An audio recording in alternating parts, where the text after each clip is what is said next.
Take my heart, you know me. Take my soul, you found me. Take me there where I'll start to believe in true love. Your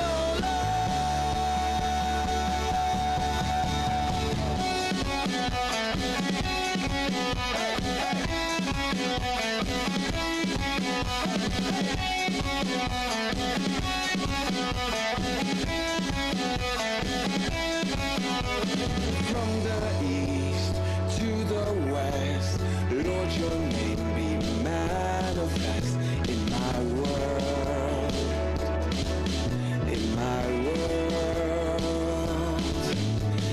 I won't rest until you take over me, Lord, and renew was not yours, was not yours. Take my heart, you know me. Take my soul, you found me. Take me there where I'll start to believe in true love. Your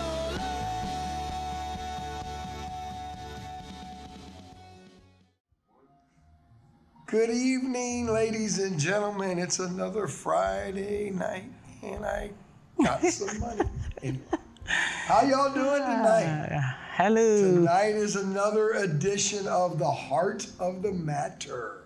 The Heart of the Matter, meeting difficult topics and harsh realities with curiosity, consideration, and insights. Curiosity, consideration, and insights. And you know that difficult topic that we're going to talk about tonight is emotions caused by rebellious teens. We saved this one for last. This could be 2 or 3 shows. Teens, children, rebellion, kind of all mixes together. So it's a really, really interesting topic tonight. We're really, really excited about it. One of the things we talk about in the talk show, and as we put this show together, one of the things we came to is truth is complicated. It's one of the things we talk about. It's messy, right? It changes. And how you see and experience truth is what actually ultimately shapes your reality. That's right. The toughest subject I think my wife and I run into as pastors is dealing with people with their children. Amen. You got, it's not always convenient. Confronting truth, especially when it comes to your children, is tough. But if you can confront it, reality can heal.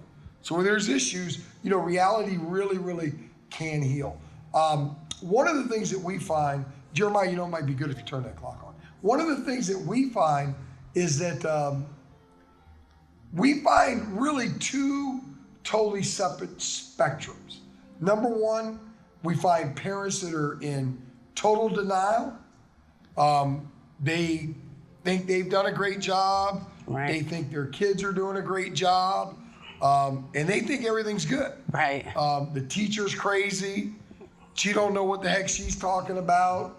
The job, it's the manager, the football team. Yeah, it's the coach. It's the coach. It's a horrible coach. Pastor Franny's mean. She's not a very good pastor when it comes to kids. Whatever it is that your child convinces you that's causing them to act inappropriately, act out, whatever those things are, you just buy into it hook, line, and sinker. So we got that one type in issue. Then we got the total other spectrum where, no, they're bad. I done tried everything. I beat the heck out of them. I punished them. I took everything away.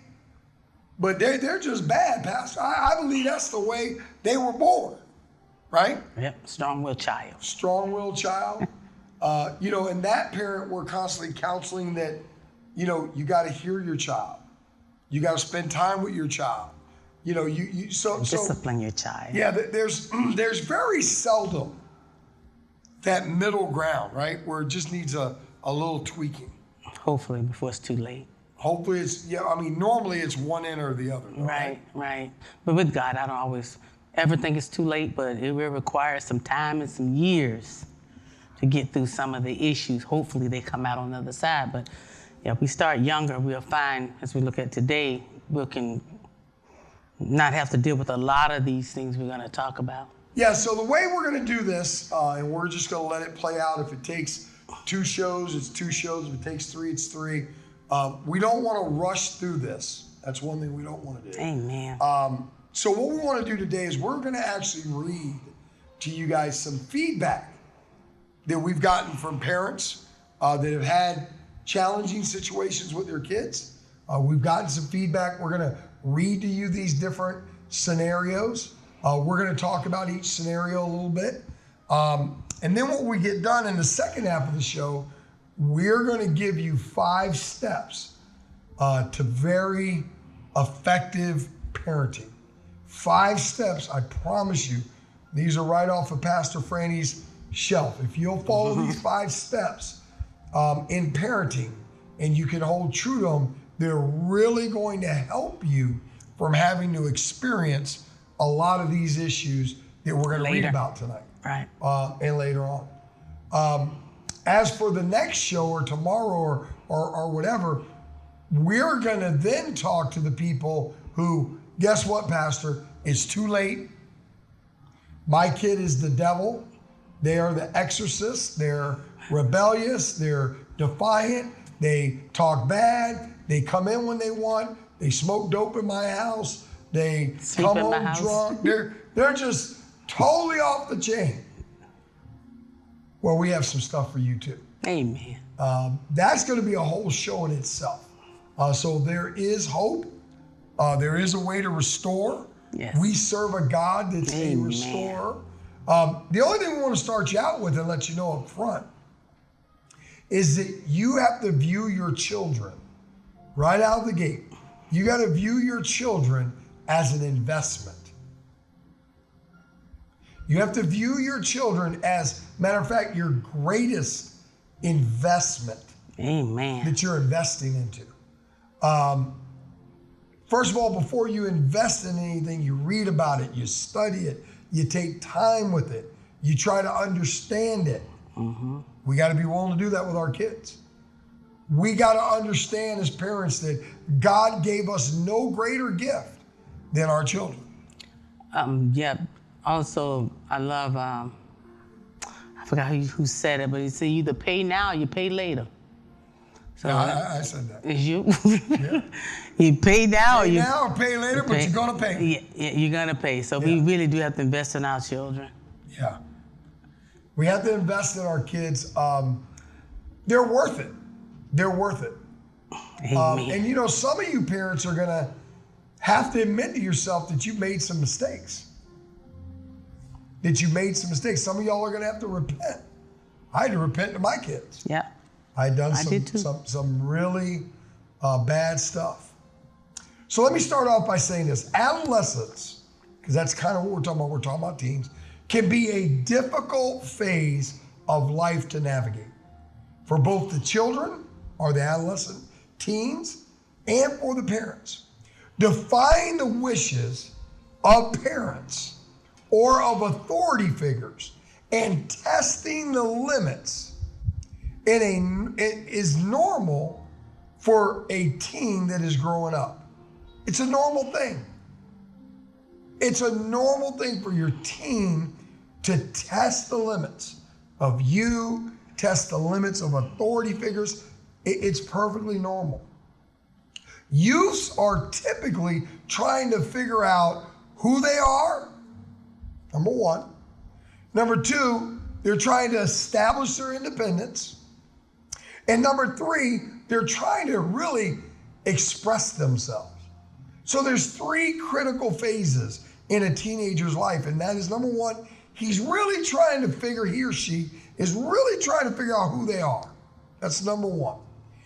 Then there comes that point where they want to establish their independence. Well, if you got a very strong-headed father, like I was, you ain't establishing nothing in this house. What you mean independence? There ain't no independence here. Right. You're going to do what I tell you, when I tell you, how I tell you, for how long I tell you. And if you don't like it, you're going to do it again. That's how we were raised. Right? That's how we were raised. That's how for the first 15 years of our marriage, I raised our children. And it's just not 100% right. There's a lot of it that is right in that. But a lot of it too, sometimes with our kids, has to do with delivery. And then the last thing is them expressing themselves. We shut kids, especially Christians. If a kid wants to express himself, talk against something that you're not okay with. Go ahead and say it. Talk against God. Yeah, talk against God. You just want to shut it down. You need to stop that. Let them talk. I remember one time I had one of my kids come up to me and say something to me that they thought was going to just shock me. Just rock me off my cradle. I'm like, that's cool. I had those thoughts once before too. Huh? You did that? Yeah, I never had those thoughts. I just wanted to rock their cradle. Oh, I know how to act stupid real good. Amen? But I actually responded in that way because I knew this particular child of mine was hurting. And this was in the second part of my life when I learned about grace and I learned about love. And I wanted them to know it was okay for them to express themselves to me any way they wanted to express themselves to me. And we were going to listen. Right. And no matter what they said, we were going to love them. We were going to agape them. This is all good, but unfortunately sometimes in teens' lives, this process, what I'm talking about, when they're trying to get their independence, when they're trying to learn to express themselves, when they're trying to really figure out who they are, it can cause them to act out in an angry, argumentative, spiteful, and rebellious manner. Right. It can cause them to act out in an angry, argumentative, spiteful, and rebellious manner. Well, just because it's normal behavior doesn't mean it's acceptable. Right. So that's what we want to talk about tonight. Some things to keep peace in the home. Right. Give some strategies to help deal with teens and their defiant behavior. Yeah. So hopefully in this opening, we've kind of hit on some points for you guys. Hopefully that, this isn't just Greek to you. If you happen to be that one person in the audience that has that perfect kid, God bless. Just put perfect in the little chat thing there. Hallelujah. I want to send you a gift. Amen. Amen? They deserve a gift. Yeah, you deserve a gift. Actually, you don't deserve it neither. That's another thing. Some of these parents that got these kids, my child's a straight A kid. Man, your child didn't get that from you. You dumb as a doornail. It's their talent. Man, dumb hit you. It just skipped them. Skip the Ain't got nothing to do generation. with you. I raised my kid. My kids are smart.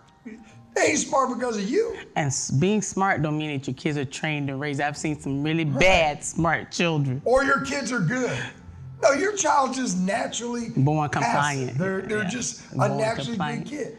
And what seems good to you right now, because they aren't refined, because they aren't rebellious, because they don't challenge, is going to be a real problem in real life.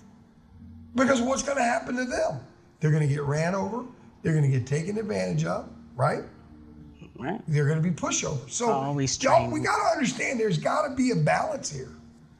I tell my wife all the time, we talk about our kids, and we have 2 kids that are real strong-willed, right? I think it's a great thing. It's like Pastor Terry said, it's easier to lasso a tiger than it is to light a firecracker under a turtle. Man, give me a tiger every time. I don't care how out of control they are. I don't know, Pastor Nick. Oh. I think I'll take the turtle when it comes to rearing children. Nah, I like the tigers, man. I like the tigers. So anyway, tonight we want to cover some different folks have wrote in some of their different scenarios. Pastor Frank's going to read them. We're going to do 3 or 4 of them. We'll see how many we can get in. But we really want you to listen to these because we want you to see, does this some of these are going to bear witness with you. Some of these are going to resonate with you. At the second half of the show, we're going to talk about 5 steps to really helping you raise your kids the right way. And then next week, we're going to really deal with the people that are in these situations where it appears like it's too late. We got some help for you as well. Okay? So this first one comes to us from a young lady in Las Vegas, Nevada, I believe it is. So, Pastor Frank. I have a very sarcastic mouth, and so does their father. Uh-oh. I always wanted my kids to have opinions and not feel confined, where they can openly tell people how they feel about them and what they do and say to them. My issue is they go back and forth with me, and I'm finding myself repeating myself, and I'm tired of that. They used to listen to me when I said things once, and it was done when I counted to 3, they answered. They would answer me. When I threatened them, they would do it immediately. But the past few years is not working, and it's getting worse to the point where I'm getting frustrated and I'm running out of things to do. What should I do? I don't want to lose my kids' openness with me along with honesty. They always want to be on the games. So finally I took the game systems out of their rooms. Last night, I'm going to start back saying things once.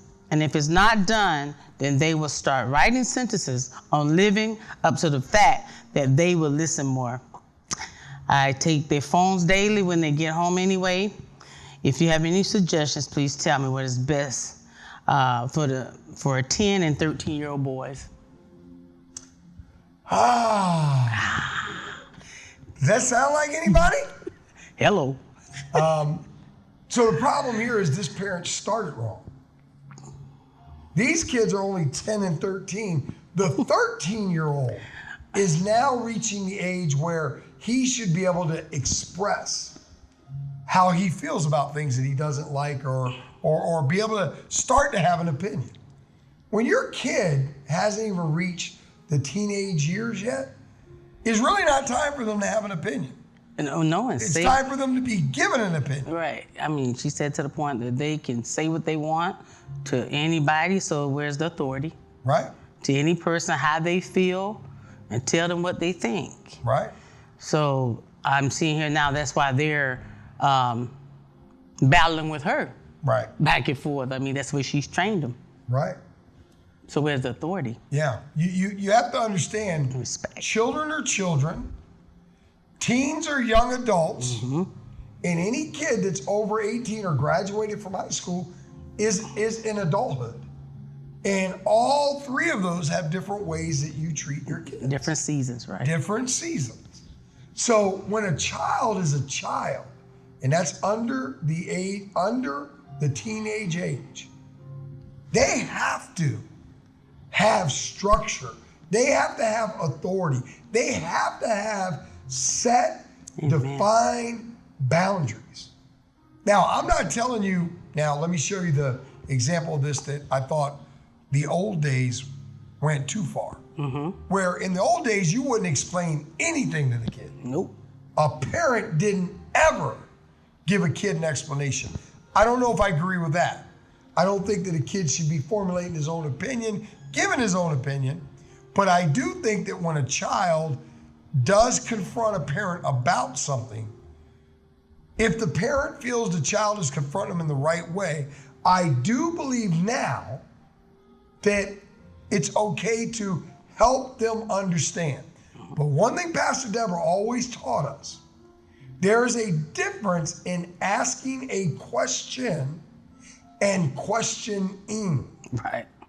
And you need to be able to discern, is your child legitimately asking you a question, or are they questioning your authority? Right. Because if they're questioning your authority, you need to shut that down. Now, again, when they get in their teenage years, that's the point where even if they're questioning your authority, now you got to have a discussion with them. Mm-hmm. Because it leads to really, really Still not acceptable. bad places. Mm-hmm. So here we see that she was, they're going back and forth with her. I like another part I like is about the games, the gaming systems and the phones. First of all, I shouldn't even think a 10 and 13-year-old should have a phone. Right. Is he just too young? Right. You're seeing patterns here of things this lady does with her kids that are it's just out of order. It's just, well, Pastor, what age do we give a kid? You give a kid a phone when they are of the maturity status to where you could take them and drop them in any major city and leave them alone with no supervision. And you feel they would be able to fend off and defend themselves. Or if you have a child that's been obedient, have a track record. Compliance. Yeah, like a track record Right. of doing what's right throughout. Right. And you know he'll adhere to your what word I'm looking for. They adhere to your behavior, your standard. Your standard, that's Yes. it. Then I think when they're old, adults working, high school, probably could have a phone, but they need to be that type of Yeah, child but they need or a phone student. for school or whatever, because you don't always hear parents with that excuse. Right. You can get a kid a phone without internet access. Exactly. They do not have to have internet access to be able to text and have a phone. Period. But you know why parents don't do that? You as parents give in to peer pressure. That's right. You have no control over your kids, so you give in. And it's very difficult. Let's go on to number 2. When I was a kid, I was spanked and even had paddles at school. But I sure as heck learned how to respect my parents, follow rules, and many other things because of it. Kids today have no respect for anyone because we tell them to go sit in timeout 50 times and pick out battles. I wish I would have disciplined my kids like my parents did me. Maybe my teenagers would respect me more and behave better. Now I'm a doormat and walked all over by them. If I could do it all over again, I would spank my kid instead of putting them in timeout. I'm a single mom of 15-year-old son. He's been recently diagnosed with emotional defiant disorder. He's on medication and in therapy, yet when he doesn't get his way, he curses me out, saying like he wish I'd die. I took his phone away and he threatened if I don't give it back, he'll call child services. I ignored his threats, so he told his therapist I punched him in the face.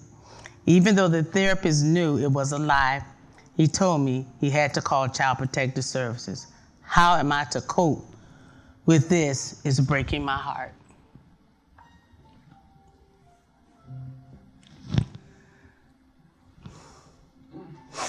I know what you want to say. I'm just praying before I talk. I have one of my daughters one time threatened to tell the teacher on me if I hit her.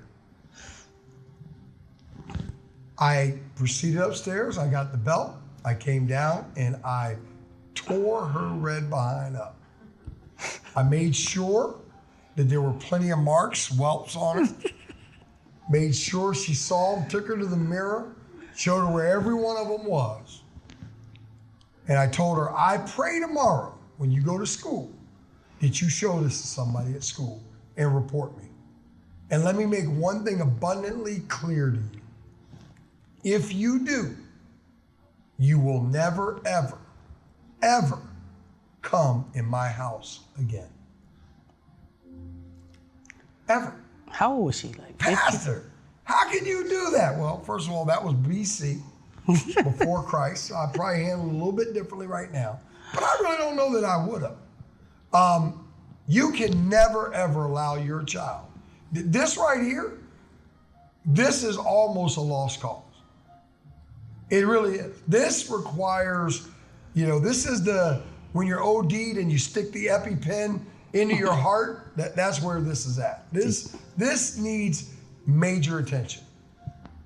Yeah. And this mother, unfortunately, it's a mom, and she did not discipline this kid, and he is just going to continue to run over her.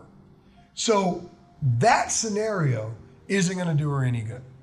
Staying in that scenario, living in that scenario, it's not going to do him or her any good. And I hate to say this, but I'm telling you, what really needs to happen here is for her to be in prayer and for her to allow this child to do what he said and then to turn him over. Call his bluff. Call his bluff. You have to. Tough love. It's the only way. This is the classic takeaway. You got to take it away. He knows she won't do it. Yeah, right. And that's why he's gonna push the envelope and push the envelope and push the envelope. Listen, folks, you got to understand, the Bible doesn't say spare the rod or spoil the child for a reason. I know some of y'all hate hitting your kids. I don't like hitting my kids. I don't hit my grandkids. But you know what I do? I get my grandkids, I have very stern conversations with them. You take them to their mom and let them hit them. Yeah, and if they need a whooping, I take them to their mom. And I make their mom whoop them. They need a spanking. Yeah, they need a spanking. But I'll tell you one thing, my grandkids don't listen to anybody like they listen to me. None of them, right? Oh, yeah. I've never put my hands on them. And they know you don't tolerate it. I talk to them. I sit down. They're young. I have face-to-face conversations with them. You cannot do this. This is not well with me.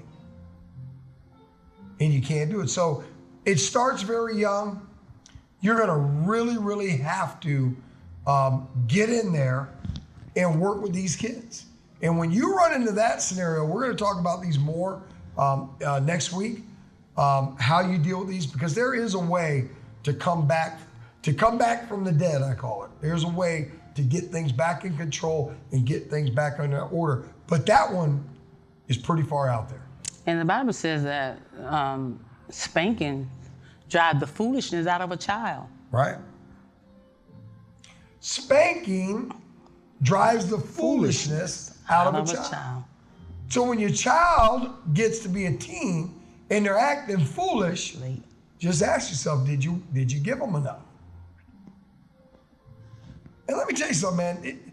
This is not easy for some people. It's not easy, period. Raising children is the hardest job in the world. Yeah, I have a young man in this church, man. Love him to life. And him and his wife, they had an older son. They had a young kid in the church. And the man never liked to hit his kid. Never. It was the hardest thing in the world to get him to spank his child. Hardest thing in the world. And man, I walked with him through that thing. Walked with him every step of the way. Till I would stand outside the door of the restroom and listen to him spank him. He'd come back out. I'd let the kid go to sleep. I'd pull him back aside. I said, man, you didn't spank him. Do you want him to keep playing you? And now the little boy, it's gotten a lot better. Amen. Right? Mm-hmm. Because his daddy, not the mama. It's huge. A mama can raise a boy, but it takes a man to raise a man. But that boy knows now he don't play. He don't. And he even slips every now and then. Every now and then I gotta go in there and readjust him. But he'll do it now. And it's not that I want anybody beating their children. That's not what I promote. Amen. I teach people how to properly hit their kids, how to talk to them before they hit them, and how to give them the licks that they talk about, how to give them opportunities to get it right. We teach the correct way. But I'm telling you, man, some of these things are really, really out of control. I think a lot of parents raise their children according to things that happen to them, their experiences. Maybe they were spanked and they didn't like it, so now I'm never going to spank my child. Yeah. So Yeah. So what we're going to do in the second half of the show is we want to talk about 5 ways to make sure you're the right foundation for disciplining and raising your kids. Now, this particular 5 ways is for kids that have not reached teens yet, right? mhm, This is starting early. yes. 2 and up, 2 to teenage. If you got a teenager that's already a little bit out of control, again, next week we're gonna handle some of those. Okay, so let's get started. So number 1, you want to start Well, with number? yeah. First of all, parents must require certain behavior from their children so they will learn how to succeed in this world. It's a parent's duty to make sure children conduct themselves in a way that is safe and keep them alive. Number 1, there are... Oh, let's read it. Say that again slow. Okay. I want y'all to listen. These are 5 keys to prosperous parenting. 5 keys to prosperous parenting. You want to prosper. This is where you want to have a success. Your child is, like we said earlier, they're your investment. You want this to be a winner. So let Pastor Franny say that again. What she And said. the earlier, the better. The earlier, the Parents must require certain behavior from their children so they will learn how to succeed in the world. You got to require it. You got to require certain behavior. Where there is no expectation, there can be no harvest. Expectation precedes manifestation.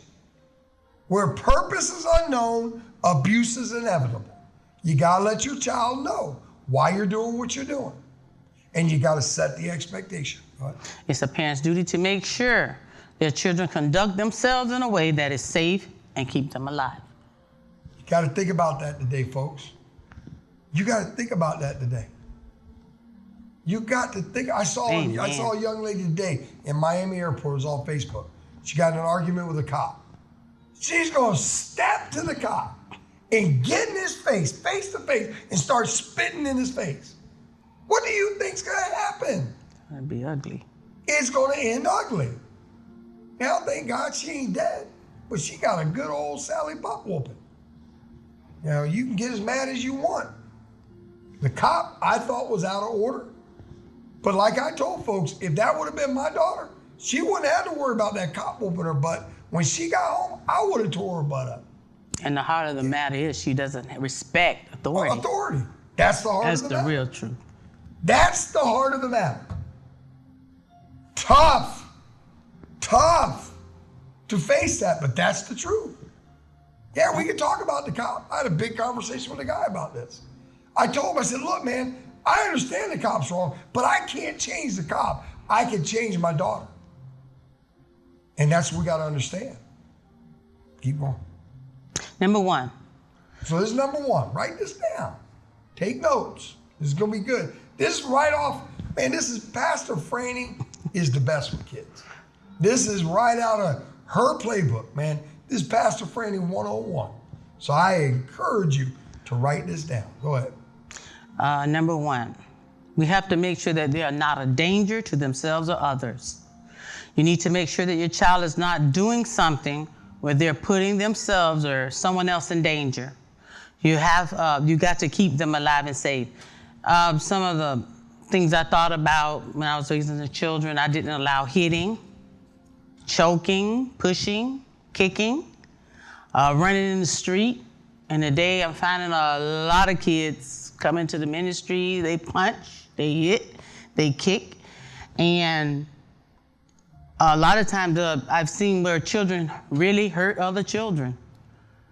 And it can get very dangerous when some haven't really been trained or taught that you can really hurt someone. Yeah, and it also leads your kid, as they get older, to resenting you because you didn't make them feel safe. And keep them safe. You didn't keep them safe. I see this a lot with older siblings. Okay. The older one beats on the little one.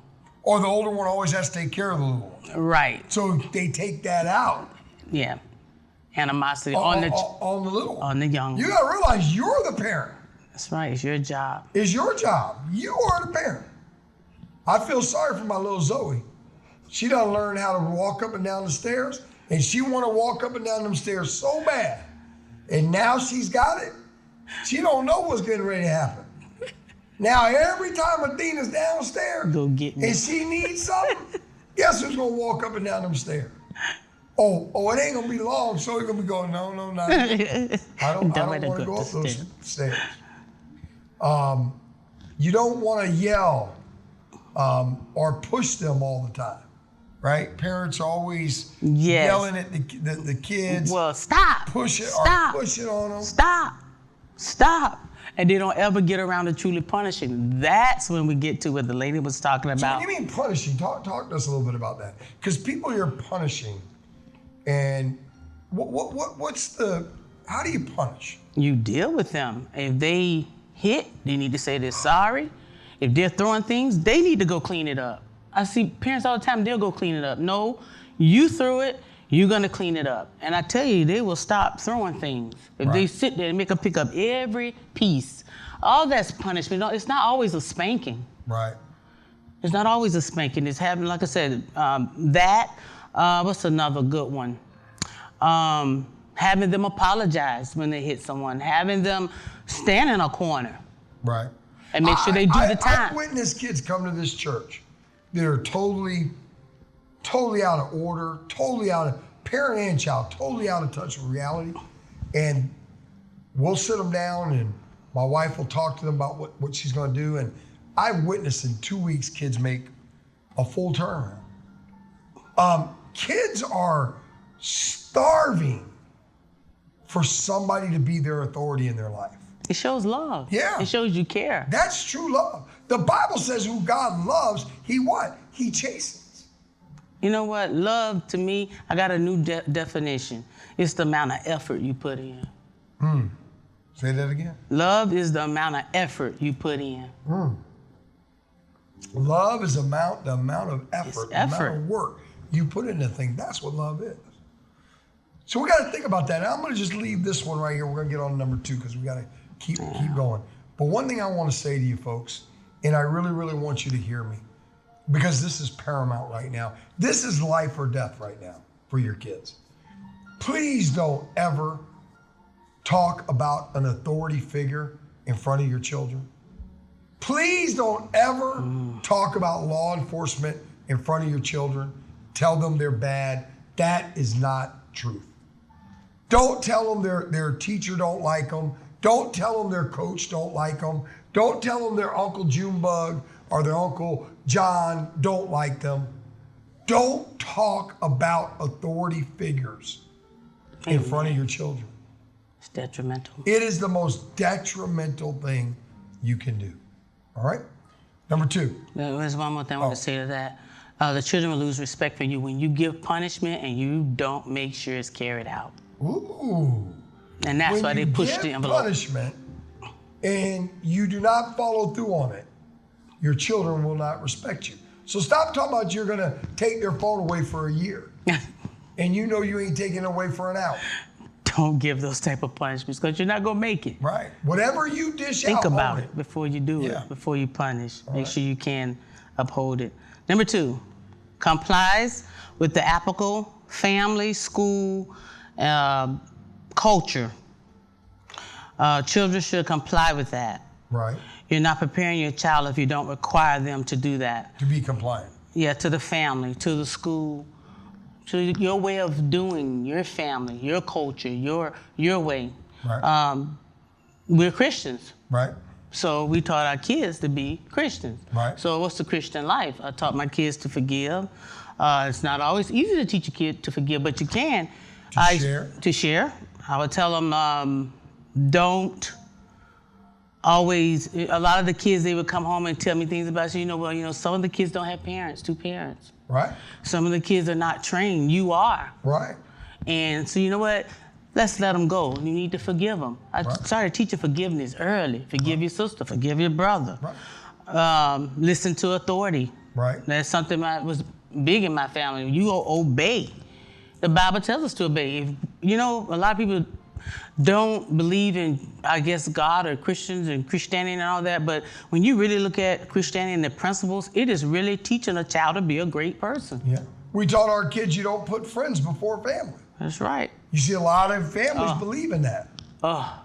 No, And then you don't put a friend before family. And then they wonder why the kid listens to a friend more than them later when they're teens. Right. You've always let friends be very important. Well, they're not that important. They're not more. And when I say that, when the kids were small, someone came over, my children were 3 years apart. If they didn't want to play with Athena, well, they couldn't play with Aisha. Right. They're not going to split them up. And I trained them. We didn't never let anybody come between our kids. And if she didn't stick up for her own sister, I say playtime's over. And then she start to recognize, okay, I need to stand up for my sister. Right. We go to church. Yes. Yeah, you let them know. That's what our family do. Right. This is what we do. It's appropriate, We're and they should adhere Christians. to We it. believe in God. We're church-going people. That's what we do. We're on time. Ah, that's a big. Man, y'all don't get this, man. The way that you get up late and you get your kids to school late every day, the way you're late to church, the way they see you running right up just before you get there. I watch the kids right here in church. They act just like their parents. You're training for life. You're training them to not to succeed in life. I know a child that was in our church, and I watched them grow up. And their parent always struggled to be on time. And I remember when they got their driver's license, and then they started driving to church. Lo and behold, guess who's late to church? The kid. The kid late to church. You're the model. Guarantee you they're late to school. Guarantee they're late to their job. Oh, I guarantee it. Some other things in our family, complying to school, turning all homework and assignments. Right. That's something you must do. Do all the homework. And when they fail to complete it, don't complete it for them. We are training them for life. Let them get that, feel that pain. A lot of times we've covered for them. Right. Making them do their chores. Holding them to their chores. Amen. Oh, I used to love it when I come home at night, it's garbage night. I tell Nick to take the garbage out like at night. Oh, I'm gonna do it, Dad. Let me tell you something. When I get up in the morning, see, I'll get up at 5 in the morning, it don't bother me. And man, he didn't take it out, I love it. I go in there, wake him up. I'm wide awake, got my coffee, I could just go roll the garbage can out. Wouldn't be nothing. Hey man, remember I asked you to take the garbage out last night? Okay, well you forgot. So get up and take it out now. Oh man. Oh yeah, I hate that. Yeah, you hear it. Oh yeah. Oh yeah. Stop making things easy on your kids. Teach them to be disciplined. Teach them to be structured. Teach them to earn some things. That's a great thing. All right, what's number 3? Comply with the law. You have to make sure that they don't break the law. And that starts in the home. Right. We got to discipline them when they're small. Right. And when they break or don't do things you told them to do at home, Right. they have to be punished. Punished. Punished. Well, and you got to stick to the punishment, parents. Amen. Stop yelling. Stop. Yeah. Stop. Stop. They know you're not going to do anything. Right. Send them to timeout. I mean, I used to make fun of people with timeout. You know, that was kind of like a white thing. You know, it was just funny to me. Now I see black parents sending their kids timeout. That trips me out, man. I'm like, timeout. And they forget in 2 Latin minutes. people, black people, man, we didn't. Oh, everybody's We doing didn't it. know nothing about no timeout. The only timeout we got was, Mama, would you take a timeout from whooping my behind? That was the only timeout we knew anything about timeout. I got to tell you, man, I watch kids. They don't not only don't spank their children, they let their children just run all over the place. Man, that's not a good thing. Well, it's going to end with problems later. I witnessed this from some people I respected highly, letting their kids just run over. And man, I got to tell you, I lost some respect because I don't think, number one, I know they're Christians, and I know the Bible don't say that. Man, kids throw stuff on the floor. Are you kidding me? oh, you're going to pick it up and get a butt whooping. Matter of fact, if you throw it on the floor, you're going to pick it up. I might just sit there all night and just throw it back on the floor and let you pick it up and bring it back to me. Oh, yeah, I was one of them all-night daddies. I was okay with it. I like to make sure you knew who was going to win this. And that comes to another thing. Children know when you're humiliating them when you've left punishment because you're angry. Right. And you need to be disciplined and not getting humiliating them. Because there's a scripture that talks about that. Aggravating your children, provoking your children. I think that would be considered as one. You know, it's interesting. When my son was real young and he played football for the very first time, I'll never forget it. He bothered me about playing football. And I took him out there, and one day it got real tough. And he quit. Walked off the field, quit on himself, quit on his team. He quit on everybody. You tell me he was little, he was crying. Oh, yeah. I took With him the home. helmet. On the way home, it was 10 o'clock at night. Got him out of the car, took him to the football field in the dark. We was in the pitch dark. I told him he was going to do up downs. For those of y'all don't know what up downs are, go look it up. He was going to do up downs till I got tired. And we stood out there for 2 hours. He came home, he was all bit up with mosquitoes. And I was upset. His mama was mad at me. He Oh, was wow. wore out. I told my son, I said, there's one thing, son, we don't do. We don't quit. Ever. If you sign up for a season, make them finish the season. They So sign up for a huge. game, It's true. make them finish the game. I don't care how hard it gets. Do you know that I believe if I could have my son come today, He told me. my son has never quit after that on anything. He don't quit. My son don't quit. Actually, he told me about a month ago we was talking about this. He said every time things got hot on the football field when he was in Indiana, he played football at Indiana University, he thought about you and that night. And he said it always gave him strength to go on. And that is one impactful thing he never forgot. Yeah. And you know, it was so hard for him to leave Indiana. It was really time for him to come home. And man, I had to work with him on that one because he kind of felt like he's. I said, no, you didn't quit. You did 2 years. That was the plan we talked about. One thing me and my son do that I started doing with my son, and I missed it with my girls, is I really help him plan strategically for his future. And we talk everything out, and we set goals. It's so good. And he don't quit. And release pressure too for the person. What's number 4? Number 4. Make progress toward independence. Yep. You're preparing them for the next level of functioning. Yeah.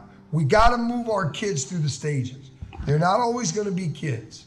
You got to put your kids in activities. Golf, tennis, football, soccer, dancing, Something. ROTC. Doesn't matter what it is. If you got a child, they need to be in an activity outside of you. Amen. And don't let that activity interfere with church or what you're doing in church. People used to Right. always do that. Oh, well, no. Find an activity you can do that don't interfere with church. They got them. Because now you're teaching them that Put other Christ people is before God. right. Yeah. And if it's your season where you got to do that, one of y'all take them, one come to you, whatever you got to do. Let them be in an activity. Make sure he researches the activity. Make sure he understands the requirements of the activity. Because let them know once we pay our money, you're going to go and you're going to complete it. And what I thought was so good with Nick, and the girls didn't have, it helped Nick deal with challenges in life, because things don't always go right in football and with coaches, and it wasn't fair, and he had to learn how to get over things like that. But the There's so greatest many thing it does is it takes some of the you being a tyrant off you. Because when they're late, the coach is going to make them run. Sure is. They're going to have to learn to get along with others, or else the coach is going to deal with that. Unfairness, you really want, especially if you're putting your kid in a sport where there's a coach, you want to go interview the coach. Amen. Don't allow your kid to get into anything that you don't have can't talk, and ask the coach, what do you think about when the ref cheats? Oh, I'm gonna get with the ref. You need to talk to that coach. What's your philosophy of teaching these boys about life? What is your philosophy? That's good. And you need to teach him when you go and he starts that activity that the coach is the authority. Wanting to quit, again, the activity before it's off. Help them with their fear. Help them with their lack of confidence. Let them know it's okay to have fear. I remember when my son first played tackle football. I had all the equipment put on him. He got so mad at me. Said, no, you're gonna go outside with me and I'm gonna hit you. I'm gonna let you get adjusted to it, get adapted to it. Thank God I did that. Yeah. A lot of parents don't realize how some kids, man, they hit for the first time in equipment and it scares them. So educate them spiritually. You gotta teach them this is about development. Also about quitting seasons. It also, when a child is allowed to quit, they end up quitting jobs, they end up quitting everything. Right. They go to something else. And I find it causes fear and a lack of confidence once they grow up and become adults. When you allow them to quit and everything, they don't learn to work through anything. All right, what's number 5? Number 5. Final one. They do not interfere with healthy. Don't allow them to interfere with healthy adjustments of other people. They must learn how to fit into relationships. They should not be toxic to other people. Right. Taking their frustrations out on other people. Watch your kids if they're doing that. It's not always about you. Many of these kids that are if you see that your kid is very selfish, you need to get the word out, or you just need to sit down and start talking with your kid. Well, I say a lot of parents make everything about their kids. Right. And that's why they're like that. Everything about them. Yeah. How to share. Oh, Teaching them how to share. Oh, I heard one person said, somewhere I was, they said, well, it's theirs, so why should they share it? Well, when they go to the doctor's office and there's toys there and it's not their toys, they're not gonna know how to share. Right. It's very important. One of the biggest things I found that I'm up against, and this has just been in the last probably 2 years, I really teach at the core of everything that I teach is it's about you, not about others. People really don't like that.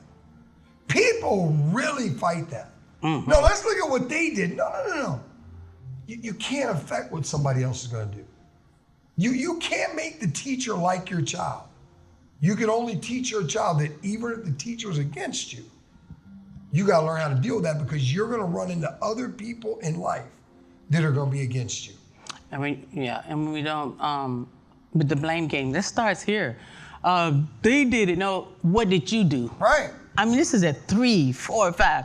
It doesn't matter what they did, you walk off and you're back on your cell phone. No, what did you do?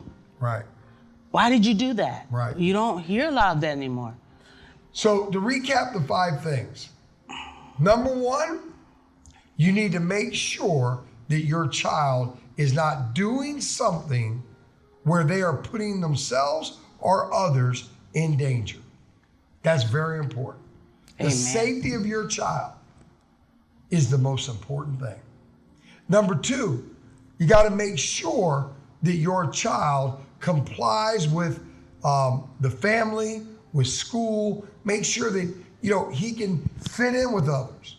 Whatever in your culture is appropriate, your child should comply with that. You're not preparing your child if you don't require them to do that. You got to teach your kid, number 2, how to deal with, different situations, different things, different, we teach our kids to deal with all kind of cultures of people, how to understand that. If you have a teacher that's low, you got to teach them how to cope, how to get along with it. With your class talking and quality time with your child, not just games, gifts, go to your room, wake up, next day, go to your room, eat, wake up, and then you look up one day and they're teens. Yep. And Number 3, you got to teach your kid to comply with the law. Well, man, pastor, it's my child. I mean, my child, I'm not talking about him stealing anything. Being respectful to authority. The law is not a cop. The law represents authority, whatever the authority is in his life. But that can start as a child. You had a kid take a candy bar. Make that kid take that back in the store, tell the cashier, make him apologize, make a big deal of it so he won't do it again. Right. This all starts here. And you find they won't even steal nothing when they're older. Yep. Number 4, make sure you're making progress with your child towards independence. That is the ultimate goal. They need to be able to function in society.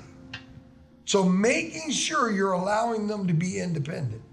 Sometimes when you're in a big department store, talk to your kid on the way to the mall about what to do if they get lost, where they should go, how they should do things. And then guess what? Disappear. Test them. That's Get good. lost, test them. The first thing I do with my kids when I teach them how to drive, I teach them Athena, when I first started, Dad, why can't I drive yet? She's driving. I want to go. No, not yet. She couldn't understand, Jeremiah, why at one time. And then one day, it finally rained. I said, come on, Athena, we're going to go for a ride. I took her to the mall, to the top floor of the parking lot with a blacktop.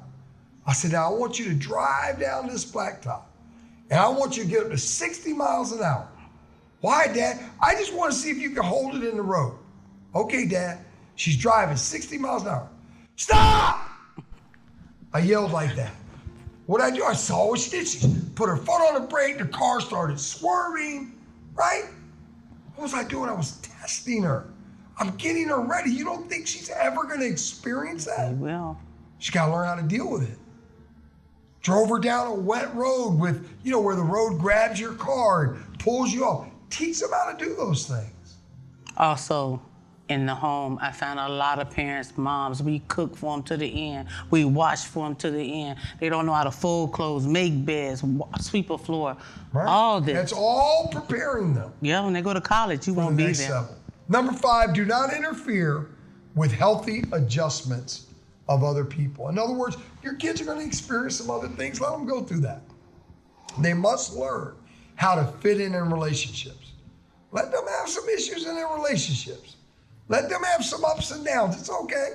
Let them figure out how to work through these things. Amen? If you can do these things, the 5 things here that we outlined, you've done a pretty good job parenting your child. If you're not doing all those, hey, write them down, start implementing them a little bit at a time. Again, if you're that person who now has, because you didn't do those things, that rebellious teen, 12-year-old, 13-year-old, 14-year-old, 15-year-old, 16-year-old, you need to tune in next week. Next week, we're going to talk about when you've gotten off track with that rebellious young adult, how to get back to some sanity, how to get back in order. Amen. When you've gotten off track with the rebellious young adult, how do you get back in order? We're going to go through 10 steps next week. This is going to take some real time, but we're going to go through it. We're going to break it down. And I promise you, if you're having trouble with a rebellious, out of order, disrespectful young adult in your life, in your house, we're going to give you some stuff to work with, okay? We love you. Thank you. Listen, I need everybody to do me a favor. I want everybody that's watching tonight to go to www.ltmorlando.org. Man, we've got our logo. We're going to put it up on the screen here. You can see it. This is the heart of the matter. Here's our new logo. We're going to start ordering all of our backdrop, and we want to start marketing the program. It's going to take money to do that. We've already spent our money, the original money that we've taken in. Now we got to get our backdrop done. We need some additional stuff, and we need to really start promoting it. So we got to develop a landing page for it. That costs us about $600-700. We then got to get our Facebook ads together. We'd like to spend at least $300 to $500 a week on that for a little bit, promoting it. We really want to grow the audience. So far, it's just been us guys right here, just you guys. Y'all been faithful. There's about 30 or 40 of y'all that have been on every week. Now we want to start growing it, okay? So we need you to tell some folks about it. We need you to invite some folks. We're going to make it very easy for you to do that. But right now, we need you to go online, www.ltmorlando.org, www.ltmorlando.org. And we need you to sow into it if it's a blessing to you. Sow into it. We ain't putting the money in our pocket. It's not for us. We don't take a dime of it. It's simply to spread the word and get it out there. And 25% of everything that comes in, we're taking that money and we're setting it aside for this show to go on TV. So we're going to continue to evolve it. It's going to continue to get better and better, and we're excited about it. Hopefully you've been enjoying it. Hopefully it's been good for you. We've been getting a lot of good reviews about it. So thank you for my First Fruits group. Thank you guys for helping us pick the logo, helping us pick the one that you like best. Now we have it. We're ready to move forward, and we're going to start putting all our stuff together. We love you. We love you. We love you. We're thankful for you. Amen. Until next Friday, we just want you to be happy. We want you to be healthy. Yes. And we want you to be safe. Amen. Remember, as Pastor Nick and Pastor Frey saying, until next Friday, have a great night. Good night.